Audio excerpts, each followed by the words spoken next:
So the same question for the North Dakota oil and gas industry. It's been a tough couple years. Things maybe look like they're rebounding a bit. Can you give us a sense of what is the state of oil and gas development in North Dakota right now? How are we doing on rig counts, all the other metrics that you use to see where we're heading? Well, thanks, Tony, and thanks to Andy for the invite. I think I would describe the industry as good, not great.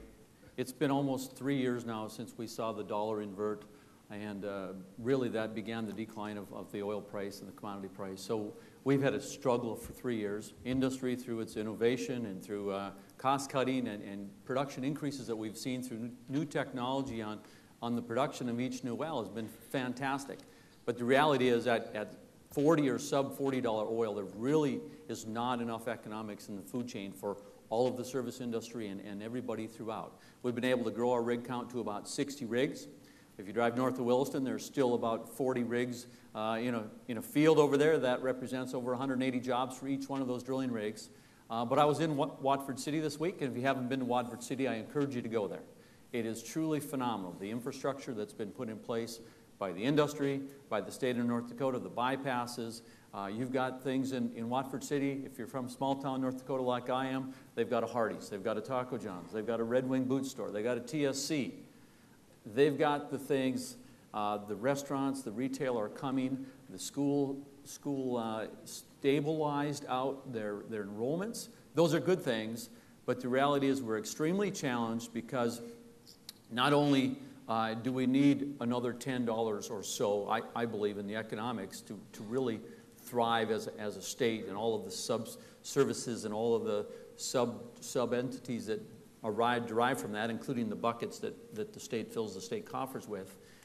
We in the Bakken, I believe that we are challenged today because we are not the shining star in the investment portfolio anymore. We are second tier in some respects to the Permian and the Eagle Ford and the Scoop and the Stack, and we have to be better. We have to be our new theme at the Petroleum Council is going to be one step ahead, because we have to be one step ahead, like we have been on oil from shale over the past decade. We've got to figure out how to get more recovery out of this incredible resource that we have. The technology's out there. We're relying on EERC and the brilliant people that work for our companies to figure out how do we do enhanced oil recovery, how do we partner with the coal folks, how do we do refracs. There's a whole slew of opportunity out there that we're ahead of the world in terms of where our maturity is at in oil from shale, but we've got to make that leap to attract the attention back, and because it's a capital play. We all know that. The Bakken is a capital play, and any given day there's a couple of $1 billion drilling new wells, and we have to continue to attract that, and it's getting tougher and tougher. Very good. Brad, so I won't ask you to speak for the entire electric utility industry, but at least from your perspective as an investor-owned utility doing business in the state of North Dakota, what are you seeing as the biggest challenges and opportunities that are facing your company? You know, I think well, first, thanks, Tony, and that's a heavy weight for me to carry the whole industry here, but I think when we look at resource planning from the utilities perspective, there are always three things that we're trying to optimize and or balance. We want to find the least cost set of resources, we want to ensure reliability, and we want to minimize risk for our customers. And so as our industry has been evolving in recent years, and as we look at our resource plans, there's clearly been a shift in that right now, with the great wind resource that we have in the state of North Dakota, as well as adjoining states, whether that's Minnesota, South Dakota, Iowa, the improving technology for wind, and the extension of the production tax credit, wind is clearly a low-cost product for our customers and aims to reduce the overall cost, or as a least cost resource. At the same time, it's helping us reduce risk, because we're able to build and invest in an asset that will have a fixed price for the next 25 to 40 years. But I think that comes with the challenge of we have a variable energy resource that we need to protect our customers. A bad outcome for a utility is that the wind isn't blowing, prices are high, and we don't have anything to backstop that. And so what we at Otter Tail are planning, as well as most other regional utilities, is a combination of wind and gas. Wind to capture that long-term fixed price, gas to backstop it and provide our capacity credit, and then continue to rely on our coal assets that we have. Most of our Most of the companies in this part of the country, including Otter Tail, continue to have significant coal generation that provides stable pricing. It provides the dispatchability of wind, and then just provides us with diversity. As we look forward in today's industry, there's a tremendous amount of uncertainty. You know, where will renewables go? Where will renewable pricing go? What will happen with battery storage? What's going to happen with electric vehicles? And having a good, solid, diverse fleet that includes wind, natural gas, coal is what we're counting on right now to help balance the uncertainties that we have ahead. And I think all of that applies to North Dakota as it does to each of us as individual utilities. Very good. John, so from NextEra Energy, I mean, NextEra is obviously it's a large company that has diversified assets across the country, including investor-owned utility, the largest one in the state of Florida. But for purposes of our discussion here about North Dakota, talk about the state of the wind industry here, the state of the wind industry nationwide, headwinds, sorry for the pun, headwinds that you may be facing. Absolutely. But also opportunities. Yeah, the state of the wind industry right now is one that's going to be, we're in major transition. And we've been a disruptor in a lot of markets for a number of years. And of course, the benefit, like all other technologies, of an incentive from the government to get this industry up and running. But Senator Heidkamp mentioned earlier that part of that deal a couple of years ago was to phase out the production tax credit, which has been the main driver of wind since 1989, I believe, or 92 when it was signed into law. And we are now positioning ourselves to compete without that in 2020. So what does that mean, actually? You know, one of the things that we've identified is we are a big data company. We have a ton of data. And when you have 100 wind turbines at a project and thousands around the country, you are collecting millions of bits of data every hour. And you can either put that in a book and say that's really nice, or use that to get better. You know, we've chosen, not only NextEra, but as an industry, to use that to get better. So we're getting more energy out of the wind turbines that we installed 10 years ago today than we were 10 years ago, because we're innovating. Everybody up here is mentioning innovating, and I would be remiss to say, you know, we are looking at every stone, not only to get our costs down, because when we hit that inflection point in 2020 where the PTC starts phasing out, we're either going to be ready or we're going to not be growing anymore, and that's just the reality of business. One of the things that we did that actually I think is netting, it's going to net a better benefit for us. It may cost us a little more, but we're innovating in the sense that NextEra last year in the Brady project actually said, you know, what are the real things that people complain and come to a permit hearing with concerns for fear-based reasons or reality-based reasons? And let's look at the reality-based reasons and attack those. One certainly is, I live in an area that's dark at night, and when those wind turbines go up, it's not going to be as dark at night anymore. We have to abide by the FAA regulations to light the tops of the wind turbines so that it's safe. Well, we voluntarily, in our permit, I think we were asked the question with some skepticism if we would do it, and we did. We agreed to put a radar system up that will keep the skies as dark as possible and yet maintain the safety. And I say that in the sense that we look at every one of those, what I call realities, that people legitimately have when it comes to a technology that they're not used to, that's going to be there for decades, and we're addressing that. So from the viability of wind, there's the cost aspect, there's making it more palatable for the communities that are going to host us, and I think we're doing a pretty good job of both. We're not doing the best job we can. And as I said, you know, not having the production tax credit is going to have us either sink or swim. I think we're going to swim pretty well.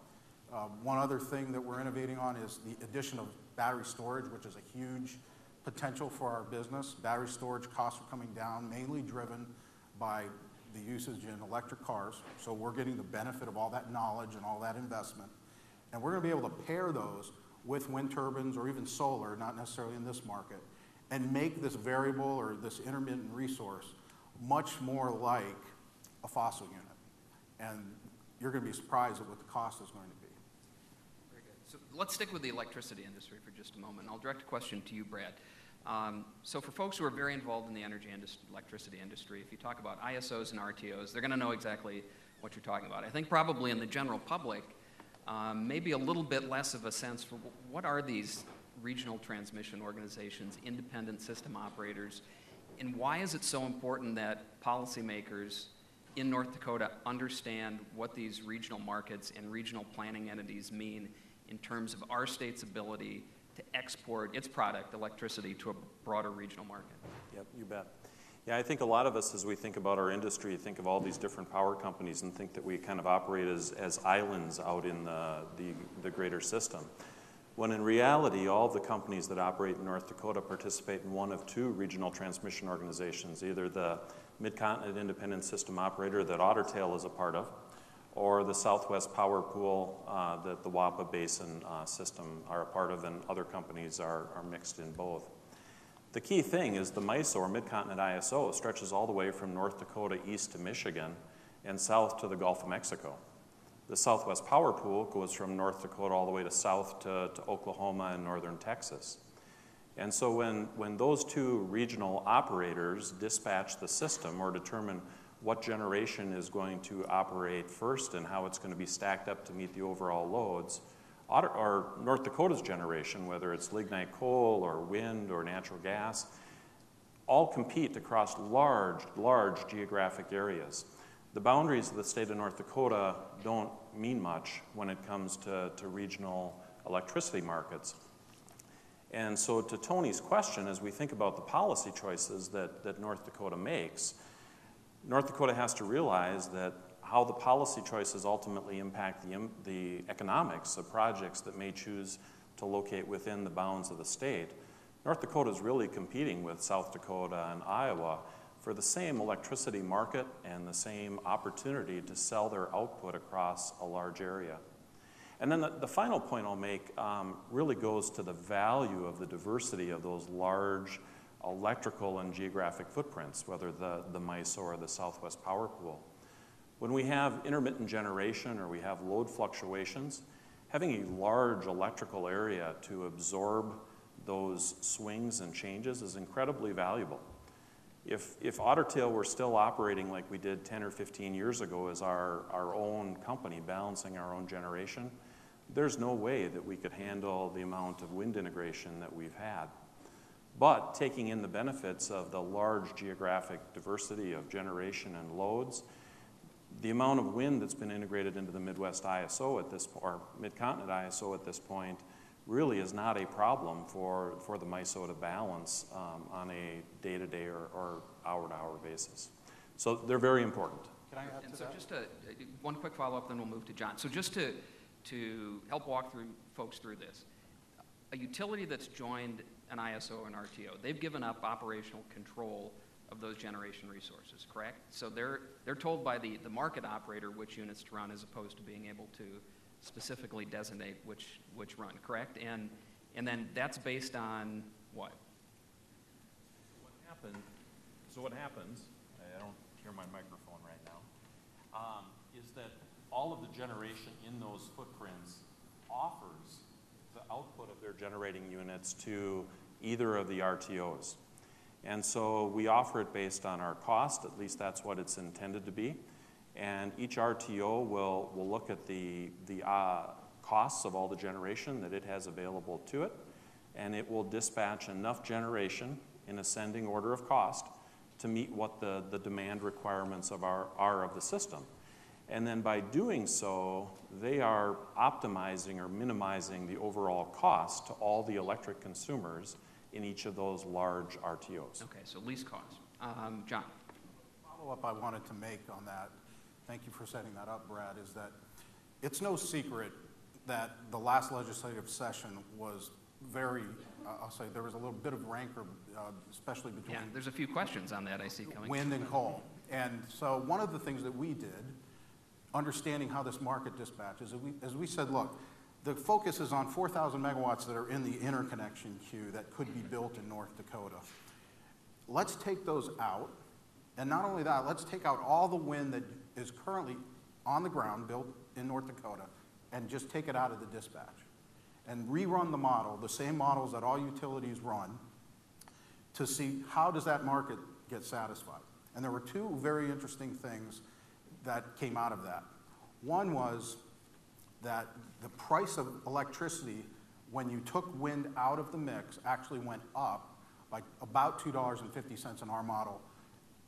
Listen, models are only as good as the inputs you put in them, but we do know what the generation stack in the United States is, so I feel pretty confident in that number, which tells me that wind is not expensive. Wind is cheap on the system. It dispatches at effectively zero or even sometimes less than zero, which also causes problem, but it's not expensive.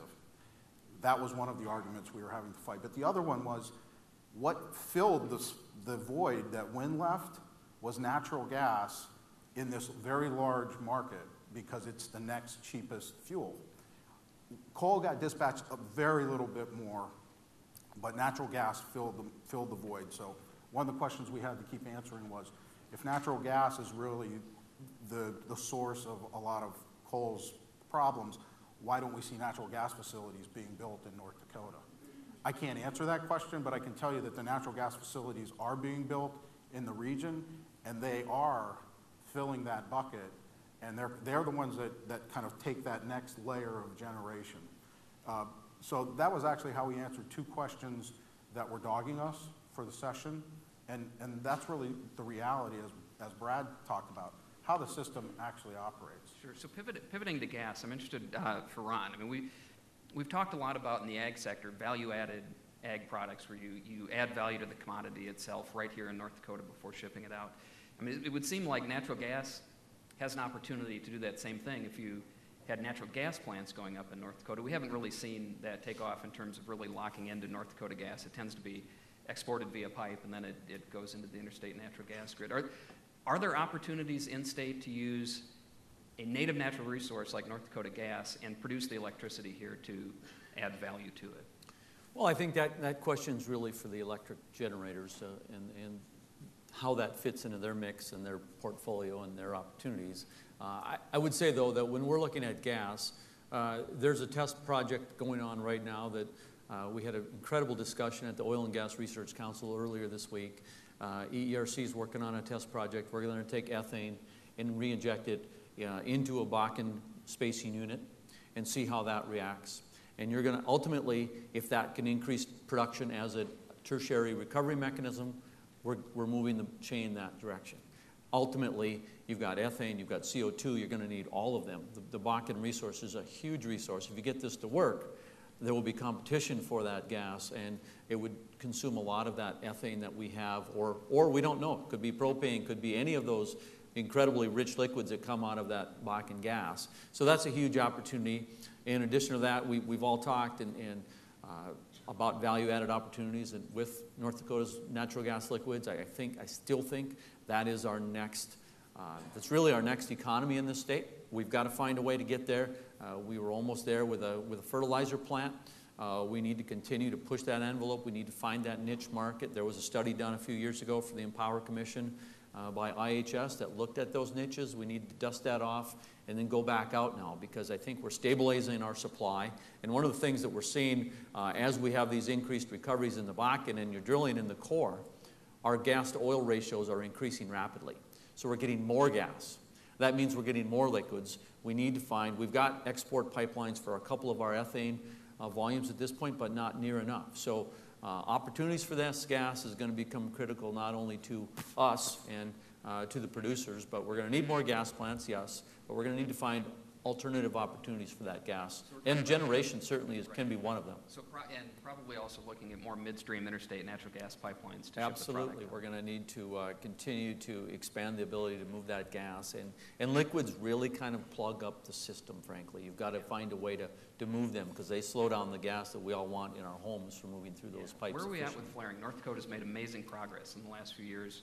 What's the status today? We have exceeded the targets set by the Industrial Commission.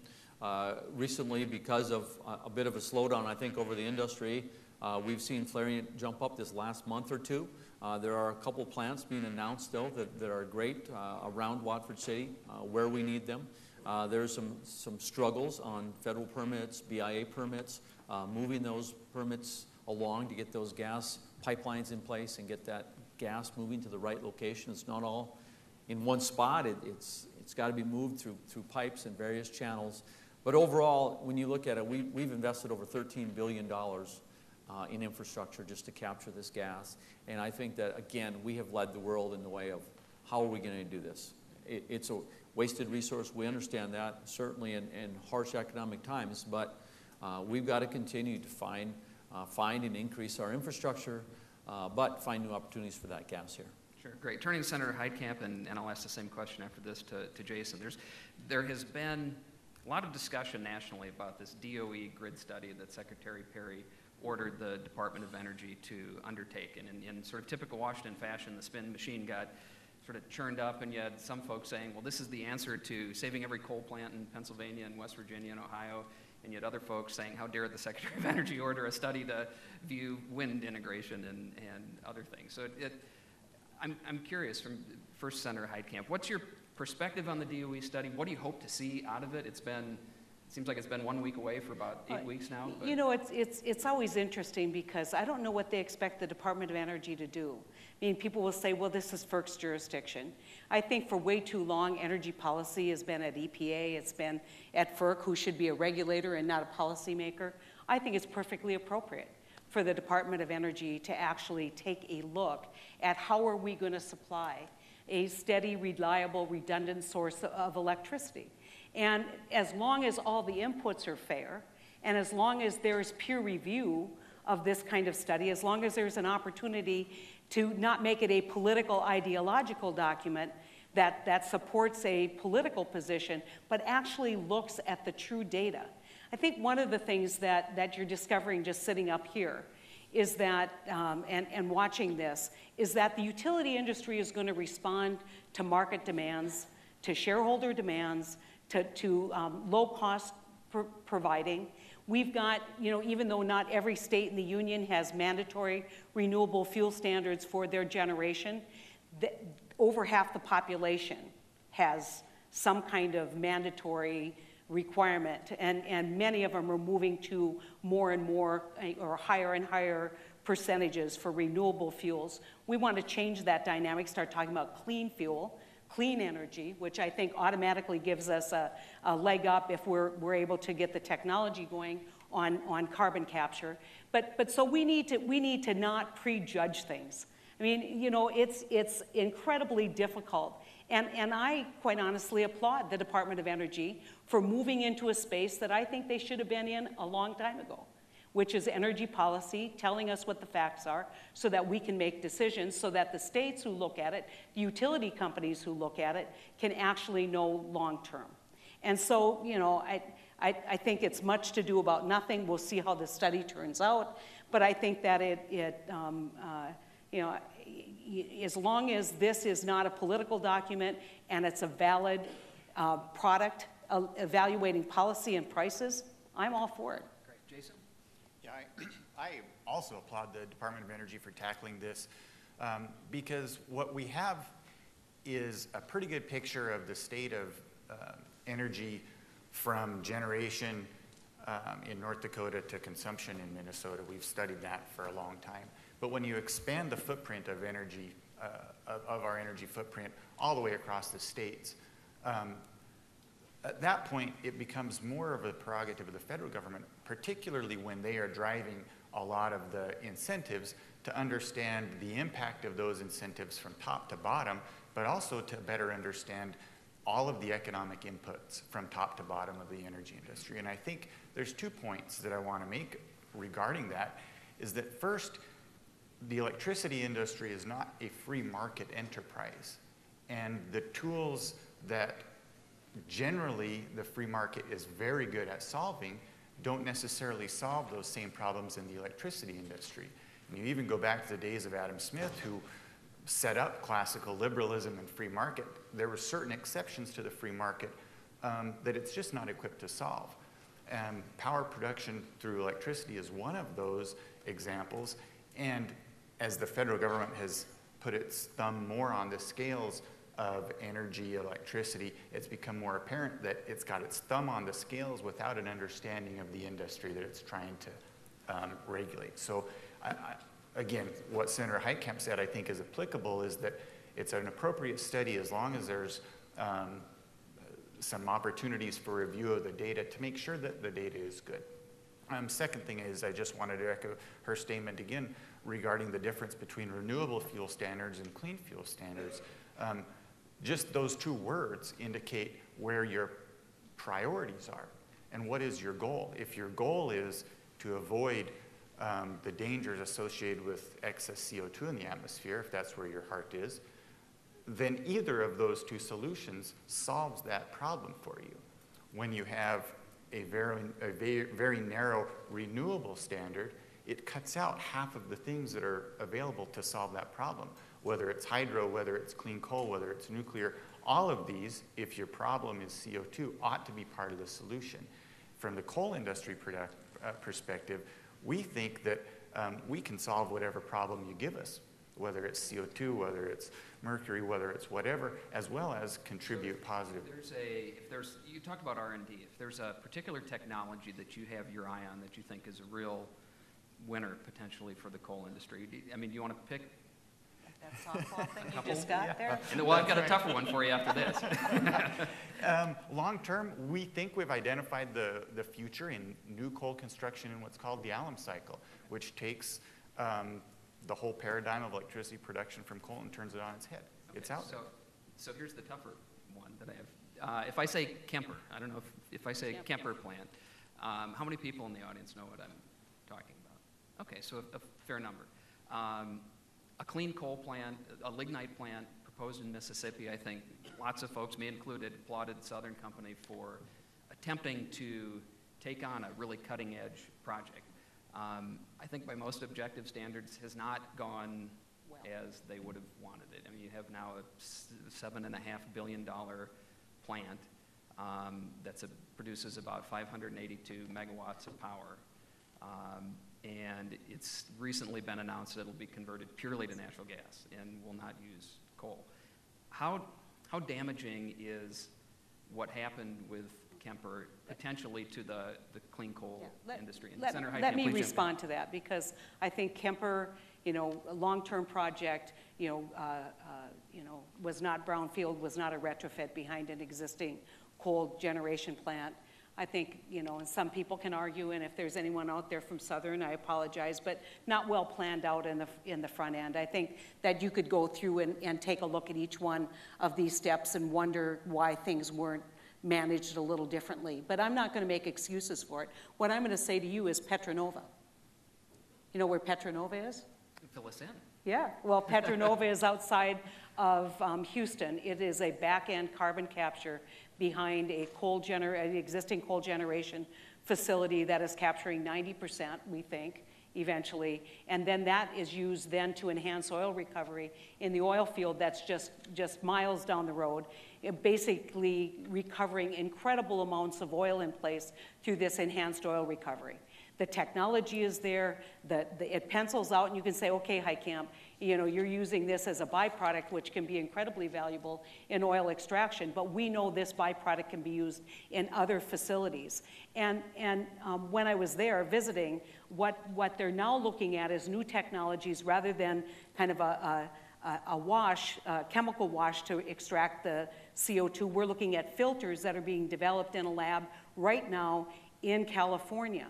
I've seen carbon capture sequestration in Norway. There's an incredible plant that pulls CO2 out of the air, recarbonizes it in Switzerland. And so, you take one example, and then everybody says, see, it doesn't work. That's nonsense. We know right now here in North Dakota, Dakota Gas has proven that we can do this, and we can do it economically. And everybody remember this. Dakota Gas didn't get into this project because of any kind of government regulation on CO2. They got into the project because CO2 was a valuable byproduct. that they could then sell into the oil field in Canada. And so I think we need to not let one example, high profile as it is, be the guiding light for what we're doing. This technology is being developed all over the world. It's not just about back-end coal generation. It's being put on cement plants. In North Dakota, we're looking at it in ethanol. And so we're going to get there. With time and technology, as Jason has said, we're going to get there. And we are going to make sure that any resource that we have in this globe for generation of electricity doesn't get taken off the map, that we in fact are innovating. And that's really the goal of 45Q. I noticed on one of the questions it said, why should the government be involved in research at all? The government is involved in all kinds of research, and thank God I wouldn't be here without it. The DOD led the way in breast cancer research. And so we know that when there's a public good where we should share all the costs of this research, like I think we should here, we should have government involvement and there should be incentives. And we haven't gotten the right kinds of incentives so far to actually get this technology off the ground. I think it's critical. We've got a great bipartisan group. We can get this done. And North Dakota is leading the way with great innovators, whether it's in the industry, the coal industry itself, or the utility industry. There's a lot of optimism and hope, and I think we don't know which technology is going to come out on top, but we know that the fight is good for America and good for the country or the world. Ron, did you want to jump in on this? I just want to tackle that federal overreach regulatory question. I think it's huge, and I can't imagine where Jason and I'd probably be both working somewhere else had that election gone differently last November, because we were under great strain in both of our industries, and we have an opportunity, and we got to meet with Scott Pruitt last week, and Oklahoma guy. We have Ryan Zinke, the head of Interior now, a Montana guy, and we had the head of EPA here listening. How about that, Jason? I mean, that is like never could have happened in our careers, we thought. But the opportunity for all of us in the energy industry and the policymakers here is to figure out, I think these folks under this administration support looking at regulations in which North Dakota does well and saying, feds don't need to duplicate that. And we're having a serious issue on the oil and gas side with overstaffed, understaffed BLM entities and permits, and a lot of that stuff. We know the Department of Mineral Resources and the Health Department and those entities are doing the same thing we're duplicating. So I think the administration wants to have states like North Dakota step forward and say, states first, we can do this. Okay, feds, you need not duplicate what we're doing. So there's an opportunity here. We have to seize the opportunity as a state, as industries, and we don't know how long this is, a 3-window or a 7-year or hopefully longer. But we've got to make some of these changes now and relieve our federal regulatory burden, because we can do it as a state. Yeah, if I can just comment on that, and I introduced the RAA. I believe that we need to do better cost-benefit analysis. I think we need much more scrutiny. I mean, we've got people who trying to regulate a perfect world. I think all of that can't work for the economy of this country. But I will tell you this, elections come and go. And if you bank on an election solving these problems, you'll be in the same spot potentially 4 years down the road or 8 years down the road. We need certainty in regulation. We need lower regulations, we need less regulations, and certainty in regulations. And I just want to comment, because we've been watching these roll up. And obviously there is some question about the BLM methane rule, and about my vote on the CRA, which is the Congressional Review Act repeal of the methane rule. The BLM, in the case in North Dakota, stands as a fiduciary and has a tremendous amount of responsibility to the Fort Berthold tribes, the Mandan, Hidatsa, and Arikara Nation. A lot of the natural gas that's being flared on BLM leases is owned by either the tribe or tribal members. I think it's critically important when somebody has a fiduciary obligation, and we have then a responsibility to review, to actually talk to the tribe and to actually visit with tribal leaders and also tribal members who are closest to the flare. And so the tribal council passed a resolution urging a no vote on the CRA. That was a huge factor. I also knew a couple other things. I knew one thing, which was there was incredible flexibility built in that rule on many of the provisions that people are concerned about, whether it's partial leasehold. There's a way to waive it, there's flexibility, and there's someone at the Department of Interior who told me, I think the rule needs a few tweaks, but fundamentally I agree with the rule. You know, and I can tell you who that is, but I'm not, you know, it's a private conversation. But I'm telling you that there's flexibility in the rule to deal with a lot of the issues. You have a fiduciary obligation, in this case, royalty owners and people who live closest to the BLM impact. And then finally, I would tell you that when I was at the Oil and Gas Division, when I was on the Industrial Commission, we passed an anti-flaring rule that said 2 years and you have to shut in the well. That was North Dakota law, North Dakota regulation. There are a lot of people in oil and gas country, maybe not have minerals, but they're tired of 20-foot flares and they're tired of the waste. And I look at that and I look at the scenes from above down into North Dakota at night, where North Dakota, western North Dakota is lit up like many of the places on the east and west coast. And I say, you know, what am I going to tell my grandkids when we all of a sudden have a shortage of natural gas, which is a huge, important input for the chemical industry, and we have a shortage of it, and that's what happened in North Dakota. Everybody in North Dakota, including many of the people in the oil industry that I've talked to, knows we need to get this under control. It's a small percentage. It's minerals that are fundamentally owned by the taxpayers of this country, but in North Dakota by the reservation, and they urged a no vote, and that's why I voted no. So Ron, I know this has been a big priority, the CRA was for the NDPC. I want to give you a chance to talk a little bit about why I think we need to. I think we need to put this one to rest. But I think I would disagree with the senator. I think that BLM rule did nothing but increase the flaring that we're seeing today because it has slowed down the BLM in order to get those right-of-ways in place and get the processes in place. It was a duplicated rule that really didn't do anything to curb flaring. It was more of a punishment on bringing on new opportunities, new production. In addition, the tribe felt so strongly about it, they wanted to be exempted and not apply to them. So let's move on, but we have very different opinions on that. And it's one of these federal things that I think the states can do.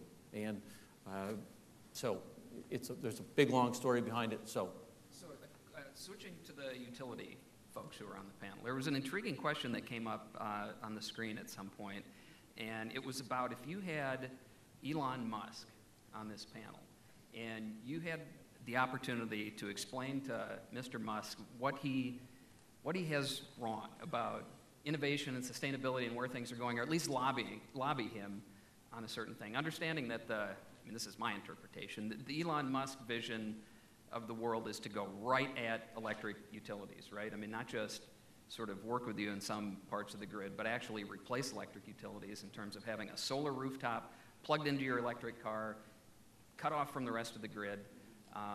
Really getting at the heart of the utility model. If you could talk to an innovator like Musk, what would be your takeaway that you'd try to send to him? I think one of the things I commented on earlier is that we are on the cusp of a lot of technological change, whether it's for the coal industry or it's battery storage or it's electric vehicles. All of that is coming our way, and I don't know that there's a lot that we can do to stop or change it. So some of the visions that Elon Musk has might be very true. I think what we always have to remember, though, is that the electricity grid and the stability and the robustness that grid provides with station service generation will continue to provide value to the grid. And so while some of his innovations will definitely come to pass, battery storage, rooftop solar, it is a slow, steady transition that we're anticipating at Otter Tail. It's nothing that's going to disrupt our industry overnight. So again, technology, it's on its way. Is it a threat? It is. We don't know that it's anything that's going to turn us on our head overnight because there is great value to the grid. You've had a front row seat to some of this in Florida, where this has been, constitutional ballot measures and all sorts of things coming up. Well, first I would ask him how he was able to foist a bankrupt company onto the shareholders of Tesla, because that's effectively what Solar City was. And if you looked at their financial statements, it was abysmal. That said, you know, there's no question that the electric industry in general has been very slow to innovate because they haven't had the incentive to. The technology for distributed generation has been around for 30 or 40 years, but the consumers haven't wanted it. And I still do not believe that, by and large, consumers want to be responsible for that part of reliability that Brad is talking about for their own generation. It's okay to be kind of, I'll generate when I can and take power from the utility when I have to. That's kind of something that people are getting comfortable with. You mentioned rooftop. There's the battery wall that would act something like that. But when push comes to shove, no one wants to be without power.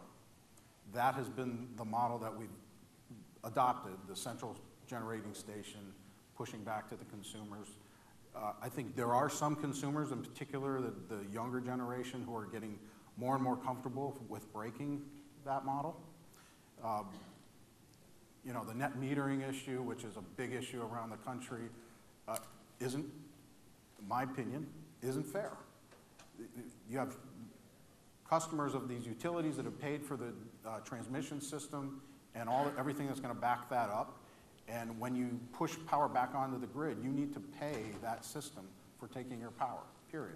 If I wasn't in the electric industry and I looked at that just prima facie, I would say the same thing. So what would I say to him? I would say there are a lot of aspects of what he's pushing that are needed in the electric industry. We haven't had that incentive. Someone like him who can actually generate capital, which is the biggest, I think, threat to all of those distributed resources and why they haven't become even more widely known, is a disruptor to us.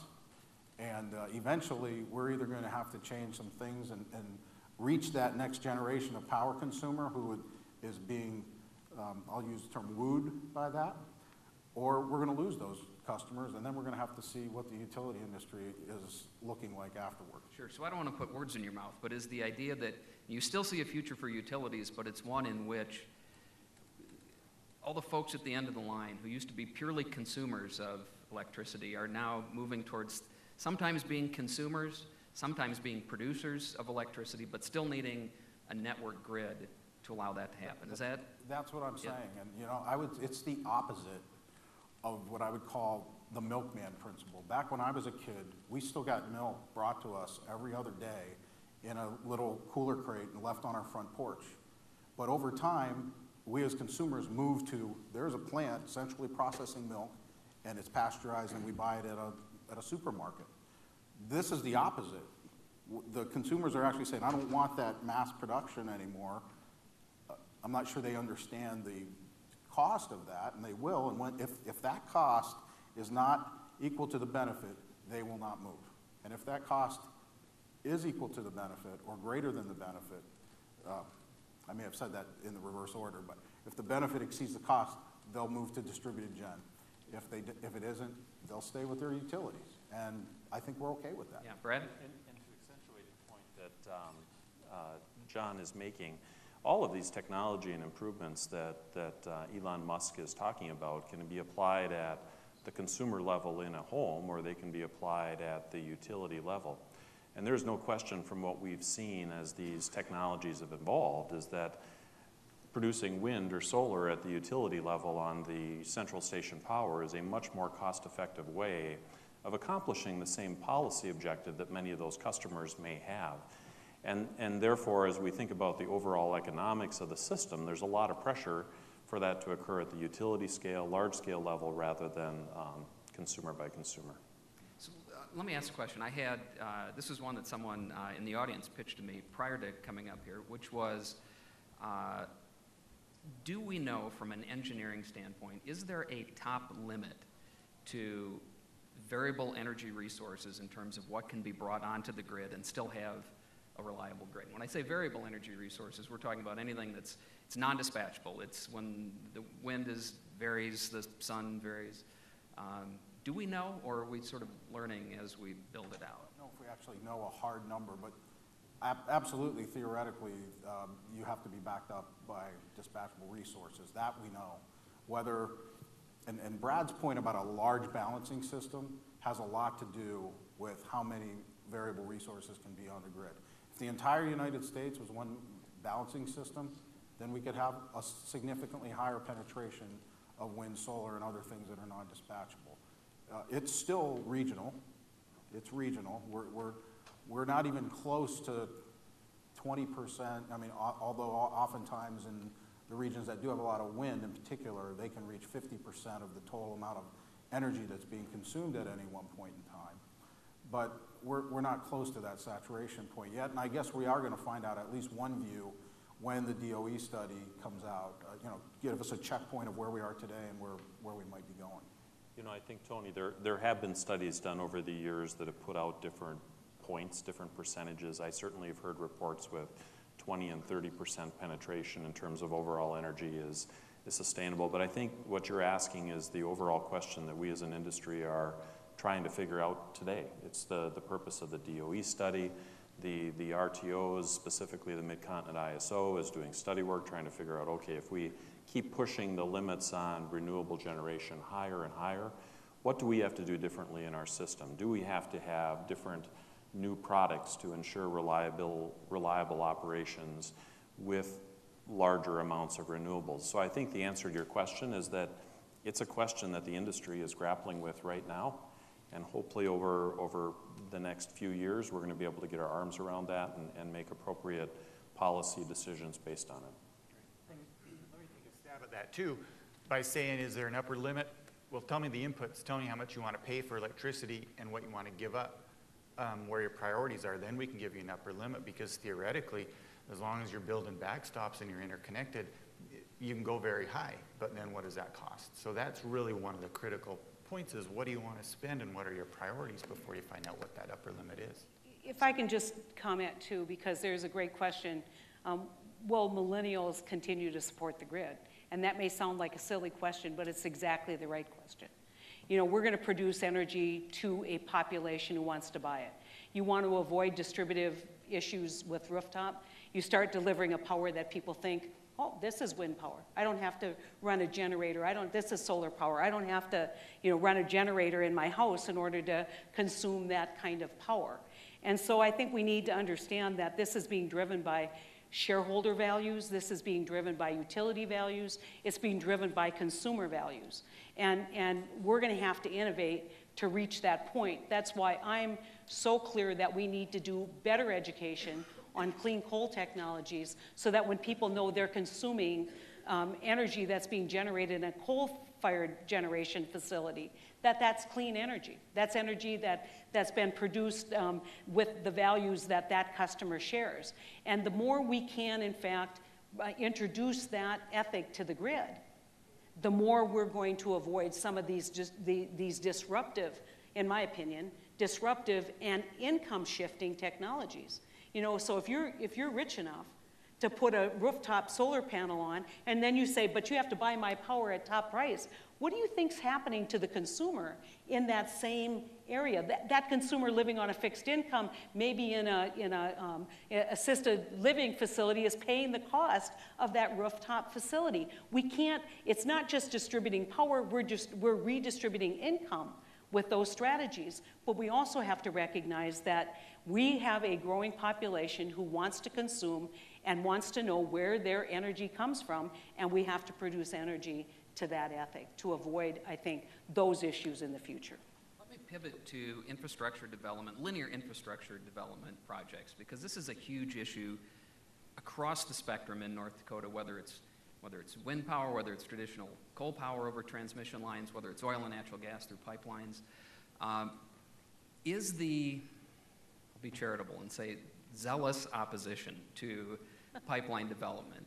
And I've lived through some of it. At FERC, we actually had folks stalking commissioners to their homes and sneaking around their back alleys and putting posters on the side of our house and things like that. We all know the experience here that all of us in North Dakota faced over the last 18 months or so. Is this the new normal, or is there hope that projects, whether they be pipelines or transmission lines, which are electric transmission lines are not easy to get built either. Is this something we have to expect, or will the fever pass at some point and we'll get some of these projects built in a more sort of timely, efficient way? I think the legacy of Keystone is this.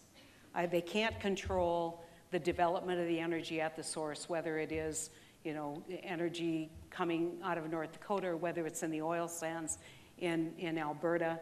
And they found that there is a way to disrupt all of this. And it really is being driven by people who are leave it in the ground people. And we need to figure out how we're going to continue to build energy infrastructure. When Ernie Moniz did the quadrennial energy policy review, it wasn't about the source of energy. You could see that we have a robust, redundant, incredible source of energy in this country. It was about transmission and transportation of that energy. And we're going to continue to be challenged so long as we let extremes dictate policy. And so we need to have, you know, the big test now will be Keystone. It's unclear whether that project will go forward in the near term. But, you know, we've got to ratchet down and figure out how we get energy infrastructure built, whether it's transmissions or whether it's pipeline, and how do we do it in a way that doesn't create incredible disruption like we saw at DAPL. But I don't see this going away anytime soon. Sure. Others? Tony, I'll jump in on that, but I'm going to pivot it towards the state chamber as a business organization. Infrastructure we built may or may not be the same level of opposition. We have to plan for it, I believe, and prepare for it.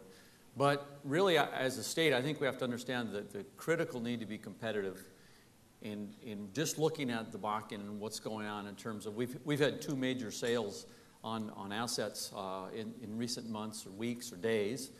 Two of them happened both be on the reservation. And we would hope that the existing operators would buy those assets. That's how you gain efficiency. That's how you increase all of the things that you want to see as the play develops. But what has resulted in the major operators that we've had here have taken their dollars to Texas or Oklahoma and other places and purchased assets there, and they're going to invest in those assets there. So we've seen equity funds buy the last two major purchases. I think, to me, that's not exactly how we would plan it out in terms of building and growing your assets and getting a bigger presence. So in terms of what it means in regulations and taxes and just overall competitiveness in order to attract that capital to continue to fund these big capital infrastructure projects, we've got to keep that in mind as a business organization and ensure that this, if we want to continue to have the jobs and the tax revenues and all the things that come along with that for any of these industries, we have to be diligent in understanding we have to keep North Dakota competitive for everybody and just absolutely focus on that because we can't control all the other things that are going to happen to us. Sure. Anyone else? I would just say, John? you know, our company has built two pipelines, as you know, over the last few years, and now that we have a quorum at the FERC, maybe we'll get a third permitted. But let's not forget, some of the cheapest natural gas in the United States is in the Permian. And a few years ago when we had the polar vortex, prices went through the roof in northeastern United States because we couldn't move the gas from where it's cheap to where it was needed. And that is absolutely a farce in a country like the United States. We've got to get more infrastructure built. And I would actually focus as much on transmission.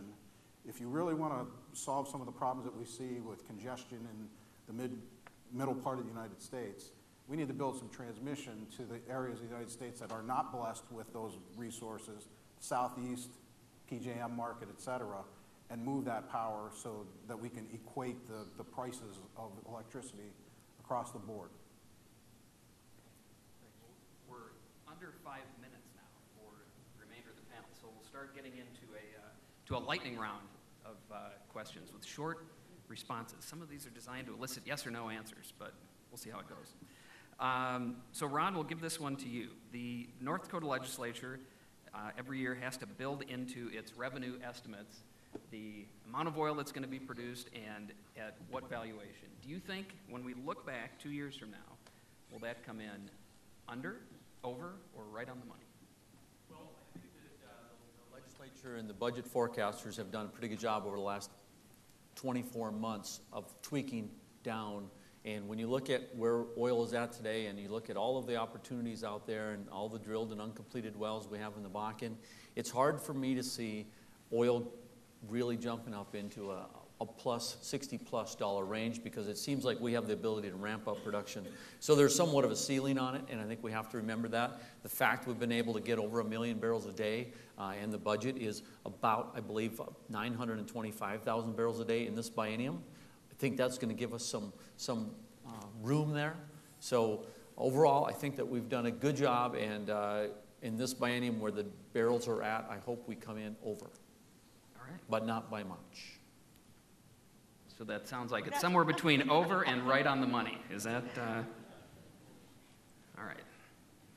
Senator Wardner, I saw you out there. I'm sure you'll be keeping track of that prediction. Okay, other fearless predictions. Will it take, this is for the entire panel, will it take a major energy crisis before Congress passes legislation to streamline energy infrastructure permitting?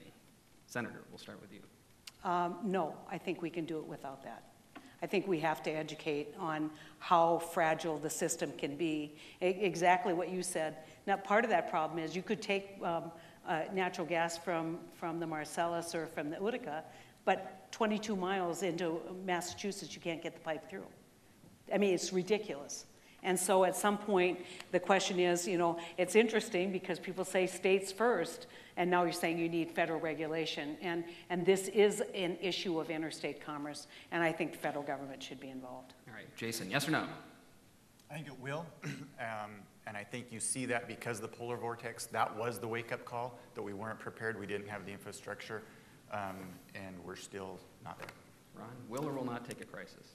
I do not think it will take a crisis. It needs tweaks all along the way in small increments. Brad? I don't believe it'll take a crisis either, but I think our industries need to do a better job educating to get the nation there. And I John? do think it'll take a crisis. What would you? I do think it will take a crisis because it hasn't happened yet, and it should have already. And so for our two yes votes, which state or region do you believe will precipitate the crisis? John? The northeastern part of the United States. You think it'll be New England, The New York? northeast. Yeah, because it has to be where the population is for people to care. All right. Sounds like California's moving up the list. They're not to blame for everything. Way to go, California. Okay, so if we look back, say we go 10 years from now, and we look back. Let me just go ahead. Quick example. You didn't have grid reform until you had the blackouts 15 years ago. Sure. I mean, if you think of EPACT 05, that was a product of two things, right? The blackout and the Western energy crisis, where markets were manipulated to the tune of hundreds of millions of dollars. Okay, if we look back 10 years from now to the panel, will North Dakota still be in the top 2 in oil production states?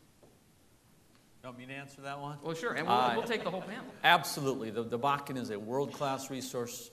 We're only one of 4 states in the history of the U.S. to ever produce 1 million barrels a day. We'd be the 19th largest producing country if we were a country. This resource is incredible. We've got to continue to bring our best and brightest and attract the workforce, though. That's something that's missing on this day today, frankly. We can't do it without the future workforce. Okay, very good. Let's move to coal. Jason, 10 years from now, will North Dakota still be in the top 10 in coal production? Absolutely. We've got the infrastructure and the desire to make that happen. Very good. Ron, I'm going to skip back to you really quick, and then I'll get to Brad. Gas production, we're in the top 15 right now. Do we stay in there? Gas production, I think we will. We're 16 or 18 or something like that, and there's a tremendous amount of gas out across this country, as John alludes to. We've got to find some value-added opportunities for our gas, though, in the next several years. So we're not going to be Texas, but we won't be Vermont. Correct. Brad, did you want to answer the? Was it coal? I was going to comment on the coal question, Yeah. and I've seen the question scroll up as to why North Dakota Coal hasn't seen the impact of coal nationwide, and it goes to support Jason's response as well. North Dakota Lignite is in a very enviable position in terms of cost. We have plants that are both North Dakota Lignite and Powder River Basin, Anything you're moving from the Powder River Basin requires freight. Freight is 2/3 of the overall cost of any non-mine mouth plant. And therefore, North Dakota Lignite has a significant competitive advantage today, and I envision that's going to continue. Great. And John, we'll ask you, North Dakota is currently in the top 10 in wind production. Will it continue to be 10 years from now? Absolutely. Now, I do not, and no one should believe that the 4,000 megawatts that's in the current pipeline, or I would say the queue, is going to get built. We respond to market forces. There hasn't been a merchant wind farm built since 2012 when there was fear that the production tax credit was going to expire and people just put bad money into the ground. But absolutely, North Dakota will remain in the top 10. All right, very good. As we wrap up the discussion, there is a end of session poll, live poll, that's going to come up on the screen in front of you. There it is. And so the question is, and you can begin voting on this now and over the break. I understand we'll be going to lunch after this, but do you think North Dakota should pursue an quote-unquote all of the above energy development strategy? Yes and no. As we're voting, please join me in thanking our panelists. I thought this was a very enjoyable session, and I hope you did as well.